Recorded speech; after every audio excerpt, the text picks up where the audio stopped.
Di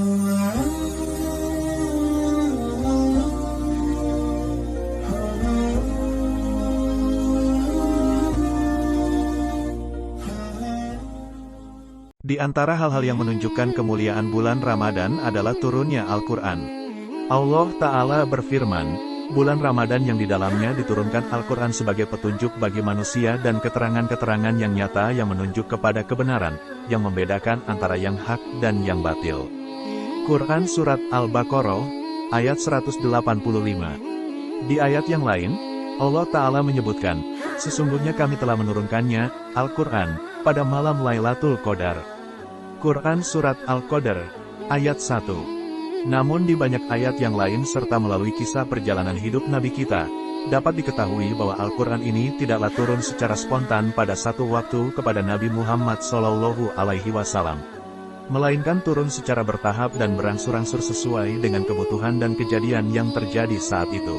Allah Ta'ala berfirman, dan Al-Quran, kami turunkan, berangsur-angsur agar engkau, Muhammad, membacakannya kepada manusia perlahan-lahan dan kami menurunkannya secara bertahap. Quran Surat Al-Isra, ayat 106. Dari pemaparan ayat-ayat tersebut, seringkali seorang muslim menjadi bingung, bagaimana menjamak dan menarik kesimpulan dari ayat-ayat yang dahirnya mengandung kontradiksi tersebut. Di beberapa ayat dijelaskan bahwasanya Al-Quran diturunkan sekaligus pada malam Lailatul Qadar. Di ayat yang lain disebutkan bahwa ia turun secara bertahap dan berangsur-angsur. Padahal tidak akan ada kontradiksi di dalam Al-Quran. Karena anggapan seperti ini mengharuskan salah satunya adalah dusta dan itu mustahil terjadi pada berita-berita Allah Subhanahu wa Ta'ala. Allah Ta'ala berfirman, dan siapakah orang yang lebih benar perkataannya daripada Allah. Quran Surat An-Nisa, ayat 87. Al-Quran turun melalui beberapa tahapan. Semua kitab samawi yang lain turun secara spontan dan sekaligus kepada Nabi yang menerima. Sedangkan menurut pendapat kebanyakan ulama, dan ini merupakan pendapat yang kuat, Al-Quran mengalami beberapa tahapan sebelum sampai kepada Nabi Shallallahu Alaihi Wasallam. Tahap pertama, Allah Ta'ala turunkan Al-Quran dan Allah simpan di Lauhul Mahfuz secara sekaligus. Sebagaimana firman Allah Ta'ala, bahkan yang didustakan mereka itu, ialah Al-Quran yang mulia yang tersimpan di Lauhul Mahfuz. Quran Surat Al-Buruj, ayat 21-22. Ibnu Katsir rahimahullah mengatakan, yang tersimpan di Lauhul Mahfuz.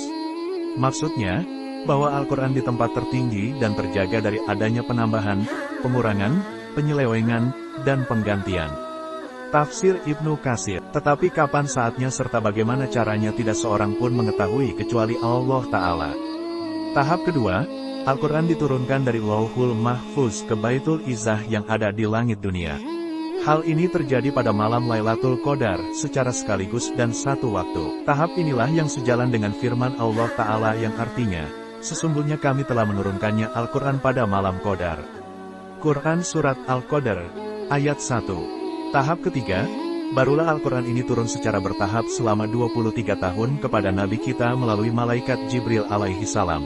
Turunnya ayat-ayat kalamullah secara bertahap ini memiliki hikmah yang sangat besar. Di antaranya sebagaimana firman Allah Ta'ala, berkatalah orang-orang yang kafir, mengapa Al-Quran itu tidak diturunkan kepadanya sekali turun saja? Demikianlah supaya kami perkuat hatimu dengannya dan kami membacanya secara tartil. Quran Surat Al-Furqan, ayat 32. Dengan turunnya ayat-ayat Al-Quran ini secara berangsur-angsur, maka ia semakin mudah terjaga dan terpelihara. Dengan cara seperti itulah pemahaman terhadap setiap ayat dapat dicerna dengan baik serta mudah untuk dihafalkan. Hikmah lainnya, Al-Quran merupakan solusi hukum, sehingga ia turun bertahap menyesuaikan kondisi ketika itu. Sebagai contoh dalam masalah penghapusan beberapa tradisi Arab seperti minum minuman keras, maka jelas itu tidak bisa dilakukan secara sekaligus, namun harus secara bertahap dan berangsur-angsur. Proses penyampaian Al-Quran melalui malaikat Jibril. Kaum mukminin juga harus mengimani dan meyakini bahwa wahyu Al-Quran tidaklah turun kepada Nabi Muhammad secara langsung, namun harus melalui perantara malaikat Jibril alaihi salam. Dan malaikat Jibril tidaklah turun kecuali atas perintah Allah Ta'ala. Allah Ta'ala berfirman, katakanlah wahai Muhammad, Ruhul Kudus Jibril menurunkan Al-Quran itu dari Tuhanmu dengan kebenaran. Quran Surat An-Nahl, ayat 102. Allah Ta'ala juga berfirman, katakanlah Muhammad, barang siapa menjadi musuh Jibril, maka ketahuilah bahwa dialah yang telah menurunkan Al-Quran ke dalam hatimu dengan izin Allah. Quran Surat Al-Baqarah, ayat 97. Di ayat yang lain, Allah Ta'ala juga mengatakan, dan sesungguhnya Al-Quran ini benar-benar diturunkan oleh Tuhan semesta alam. Dia dibawa turun oleh Ar-Ruhul Amin Jibril ke dalam hatimu Muhammad, agar kamu menjadi salah seorang di antara orang-orang yang memberi peringatan. Quran Surat Asy-Syu'ara, ayat 192-194. Mereka yang mengaku beriman kepada Allah juga harus meyakini, bahwa malaikat Jibril alaihi salam sebelum menyampaikan wahyu tersebut kepada Nabi Muhammad, ia telah mendengar langsung wahyu tersebut dari Allah Ta'ala, kemudian barulah ia menyampaikan wahyu tersebut kepada Nabi Muhammad Shallallahu Alaihi Wasallam. Nabi Shallallahu Alaihi Wasallam bersabda, apabila Allah hendak mewahyukan perintahnya, maka dia firmankan wahyu tersebut.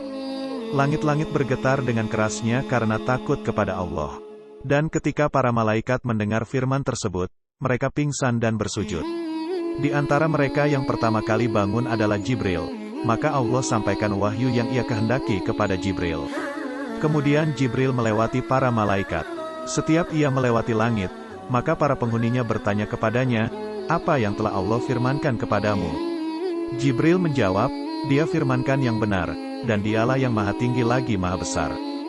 Dan seluruh malaikat yang ia lewati bertanya kepadanya seperti pertanyaan pertama. Demikianlah sehingga Jibril menyampaikan wahyu tersebut sesuai dengan yang telah diperintahkan oleh Allah kepadanya. Hadis ini diriwayatkan oleh Ibnu Abi Hatim dan Tabrani, sebagaimana yang dikatakan oleh Ibnu Katsir rahimahumullah. Syekhul Islam Ibnu Taimiyah di dalam Al-Fatawa menyebutkan, mazhab para pendahulu umat ini beserta para imamnya dan orang-orang yang mengikuti mereka adalah meyakini bahwa Nabi Muhammad mendengarkan Al-Quran dari malaikat Jibril dan Jibril mendengarnya langsung dari Allah Ta'ala. Begitulah Al-Quran yang mulia ini Allah turunkan kepada hambanya yang paling mulia, Muhammad Shallallahu Alaihi Wasallam. Semoga kita ditulis sebagai salah satu ahlul Quran, yaitu menjadi seseorang yang senantiasa membaca Al-Quran dan hidup bersamanya. Amin ya Robbal Alamin.